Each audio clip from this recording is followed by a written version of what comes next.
Everyone, welcome to CP classes. तो आज हम daily dose of polity discuss करेंगे। 5 क्वेश्चंस डिस्कस करेंगे पॉलिटी से रिलेटेड एंड साथ साथ उनकी डिटेल्ड एक्सप्लेनेशन जानेंगे कि क्यों वो स्टेटमेंट या वो क्वेश्चन करेक्ट है। So let's get started. First question we have is कि with respect to United Nations high commissioners for Refugees answer the following. First statement है कि it was created in 1950 after the World war II।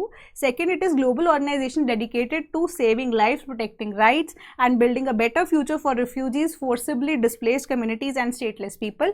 Third, UNHCR headquarters is located eight New York. तो you have to select the correct statement. A 1 only, B 1 and 2 only, C 2 and 3 only, D 1 and 3 only। तो इसका correct answer है option number B, that is first and second statements are correct. वो किस तरीके से, क्योंकि जो United Nation High commissioners for refugees है उसे 1950 में after world war II establish किया गया था, क्योंकि वी हैव सीन कि 1939 से 1948 तक वर्ल्ड वॉर II चली थी एंड डिस्ट्रक्शन बहुत ज़्यादा हाई लेवल पे हुई थी। हिरोशिमा नागासाकी हुआ था एंड एज अ रिजल्ट बहुत ज़्यादा रिफ्यूजी रेट जो है वो भी बढ़ गया था। So as a result refugees के लिए जो प्रॉपर एक तरीके से मैनेजमेंट के लिए, उनको अगर आप कहें उनकी प्रोटेक्शन के लिए, उनकी लाइव्स को बचाने के लिए UNHCR को इस्टेब्लिश किया गया था। So first statement is correct कि 1950 में आफ्टर वर्ल्ड वॉर II ये इस्टेब्लिश की गई थी। दूसरी चीज कि ग्लोबलाइजेशन यानी ग्लोबल लेवल पे इट वाज क्रिएटेड ताकि द लाइव्स ऑफ पीपल जो है those are refugees that can be saved. तो सेकंड स्टेटमेंट भी सही है। तीसरी स्टेटमेंट में है कि न्यूयॉर्क में इसके जो हेडक्वार्टर्स है, it is not in New York, it is in Geneva. ठीक है। सो एज अ रिजल्ट हमारे पास जो थर्ड स्टेटमेंट है दैट इज इनकरेक्ट, जो फर्स्ट एंड सेकंड स्टेटमेंट है बिल्कुल correct. So as a result United Nation HCR जो हमारे पास हाई कमिश्नर्स फॉर रिफ्यूजीज है, वो हर साल जो है रिफ्यूजीज के लिए डिफरेंट तरह की रिपोर्ट्स हैं, इंडेक्सेस को जो अगर आप कहें उसे पब्लिश भी करती है, जहाँ पे हमारे पास रिफ्यूजी रेट को भी बताया जाता है एंड कहाँ से ज़्यादा रिफ्यूजीज निकल के कौन सी कंट्रीज में गए, ये सारा का सारा information United Nations high commissioners for refugees जो है वो हर साल पब्लिश करता है। So next question we have is कि recently in news Dinesh Goswami committee in its recommendations laid down what? A 1 contestant for 1 seat, B center state disputes, C modification in the list stated in the schedule 7 of the constitution, D reservation for the OBCs। तो इसका correct answer है option number A, that is 1 contestant for 1 constituency. तो जो हमारे पास Dinesh Goswami committee है 1990 की committee है।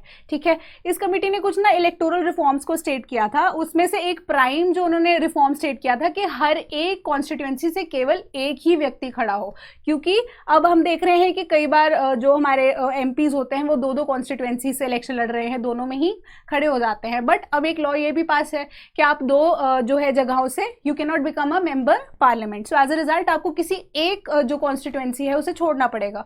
सो यहाँ पे ये इशू इलेक्शन कमीशन के सामने आया है कि एज अ रिजल्ट जब कोई एक व्यक्ति 2 कॉन्स्टिट्यूएंसी से जीत के एक कॉन्स्टिट्यूएंसी को फर्दर छोड़ देता है, एज अ रिजल्ट वहाँ पे बाईपोल्स के जो है वापस से जो प्रोसेस है वो शुरू हो जाता है, जो कि बहुत ही हैफ्टी एंड हेजी अगर आप बात करें प्रोसेस है, तो बहुत ज़्यादा प्रोसेस वो कॉम्प्लिकेटेड हो जाता है for the election commission. So as a result election commission ने कहा कि दिनेश गोस्वामी जो कमेटी है 1990 में, उसके जो रिकमेंडेशंस है उसके बेसिस पे हमारे पास एक कॉन्स्टिट्यूएंसी से केवल एक ही अगर आप कहें कैंडिडेट वो खड़ा हो सके। इसके अलावा दिनेश गोस्वामी कमेटी ने बहुत सारे इलेक्टोरल रिफॉर्म्स भी ले डाउन किए थे, जिसमें उन्होंने फर्दर क्या ले डाउन किया था कि एक सीलिंग अमाउंट जो है सेंट्रल गवर्नमेंट नहीं बल्कि इलेक्शन कमीशन खुद ही ले डाउन कर दे कि इससे ज़्यादा जो है पैसे हम इलेक्शन के टाइम पे कोई भी पार्टी इससे ज़्यादा खर्च नहीं कर सकती। दूसरी चीज़ जो नॉन सीरियस कैंडिडेट्स हैं उनके लिए जो है स्ट्रिक्ट प्रावधान भी होने चाहिए, साथ साथ कि जो व्यक्ति खुद से कैंडिडेट है वो अपने एक्सपेंडिचर पे ही इलेक्शन लड़े। इसके अलावा कोई थर्ड पार्टी उस व्यक्ति के लिए अगर पैसे खर्चती है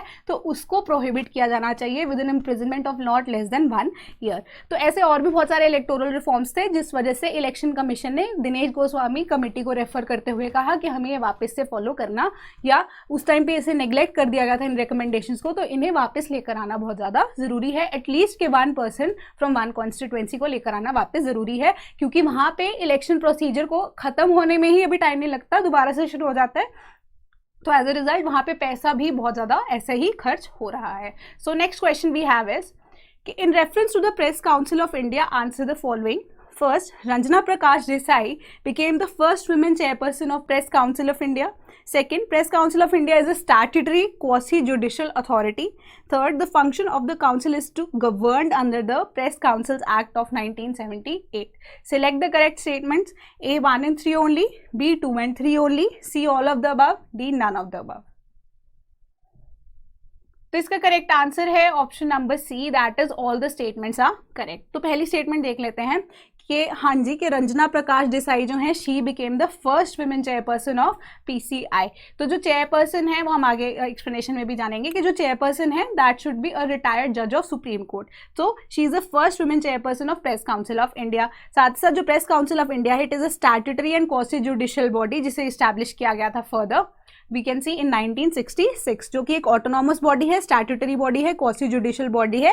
एंड इसके फर्स्ट चेयरपर्सन कौन थे? श्री जस्टिस JR मुधोलकर, जो कि एक again we have seen then a जज of Supreme Court as a chairman. And साथ ही साथ हमारे पास जो थर्ड स्टेटमेंट थी वो क्या ले डाउन कर रही थी कि फंक्शन इज या फिर ये गवर्नड है under the press councils act of 1978। बिल्कुल सही बात है, प्रेस काउंसिल्स एक्ट ऑफ 1978। और जो प्रेस काउंसिल्स एक्ट ऑफ 1965 है उसके accordingly what was lay down कि यहाँ पे इनिशियली 25 मेंबर्स होंगे, 25 में से 3 मेंबर्स जो ऐसे होंगे जो पार्लियामेंट दोनों हाउसेस को रिप्रेजेंट करेंगे। साथ ही साथ जो 13 मेंबर होंगे वो जर्नलिस्ट होंगे एंड उसके अलावा 6 लोग जो है एटलीस्ट एडिटर्स होने चाहिए। इसके बाद जो बाकी बचे जो व्यक्ति हैं वो न्यूज़पेपर मैनेजमेंट के मेंबर्स भी हो सकते हैं या special people those who have the knowledge of education of science, law, literature या कल्चर।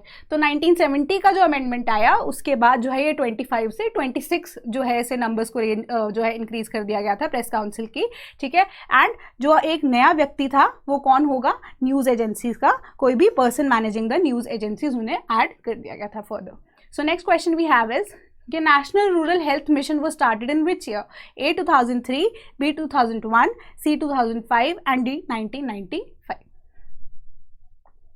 तो इसका करेक्ट आंसर है option number C, that is 2005। तो नेशनल रूरल हेल्थ मिशन जो है उसे 12 अप्रैल 2005 में शुरू किया गया था ताकि जो हेल्थ के ऊपर बेसिकली फोकस किया जाए इन द रूरल एरियाज या जो वल्नरेबल ग्रुप्स हैं उनके लिए, ठीक है। तो नेशनल रूरल हेल्थ मिशन जो है इसका क्या काम है मेनली कि वो पॉपुलेशन को स्टेबलाइज कर सके, इन्फेंट मॉर्टेलिटी रेट है यानी कि बच्चे जो पैदा होते ही मर जाते हैं उनको कम किया जाए, मैटर्निटी मोबिलिटी रेट जो है मैटरनल मोर्टालिटी रेट जो है उसे कम करे फर्दर, ठीक है। एंड साथ ही साथ जो भी communicable and non communicable diseases हैं जो फैल रही हैं इजीली इन द एरियाज जहाँ पे मेडिकल फैसिलिटीज अभी इतनी जो है रोबस्ट नहीं है, वहाँ पे we have to control the communicable and non communicable diseases as well. तो इसके अलावा इन्होंने योग एंड यूनानी सिद्ध होम्योपैथिक के लिए भी फर्दर जो है for a healthy lifestyle adopt करने के लिए हमने क्या किया था? नेशनल रूरल हेल्थ मिशन को फर्दर जो है इम्प्लीकेट किया था in the year of 2005। So the last question we have today is कि transgender protection cell has been established under which schemes of the central government? A PM Swanidhi scheme, B Smile scheme, C Samarth scheme, D Swamitva scheme। तो इसका correct answer है option number B, that is SMILE scheme. तो SMILE की full form भी have is support for the marginalized individuals for livelihood and enterprise. 365 crore का investment है central government का and 12 फरवरी 2022 में अभी रिसेंटली जो लॉन्च किया गया ये बिल्कुल अभी प्रोजेक्ट है।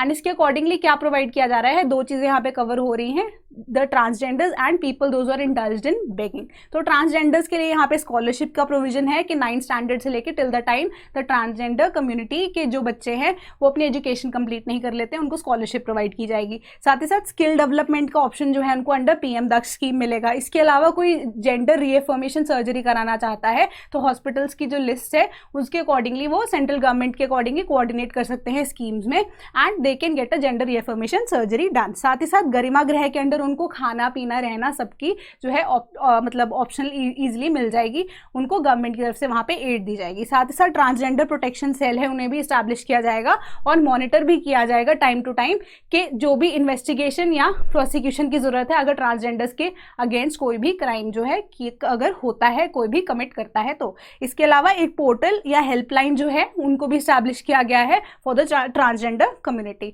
एंड साथ ही साथ जो बेगिंग में इंडल्ज हैं लोग उनकी जो है रेस्क्यू के लिए, उनकी मोबिलाइजेशन के लिए, उनकी आइडेंटिफिकेशन के लिए सर्वे भी किए जाएंगे टाइम टू टाइम एंड साथ ही साथ उन्हें शेल्टर होम्स भी प्रोवाइड किए जाएंगे अंडर द स्माइल स्कीम। तो आज के लिए इतना ही, थैंक यू सो मच।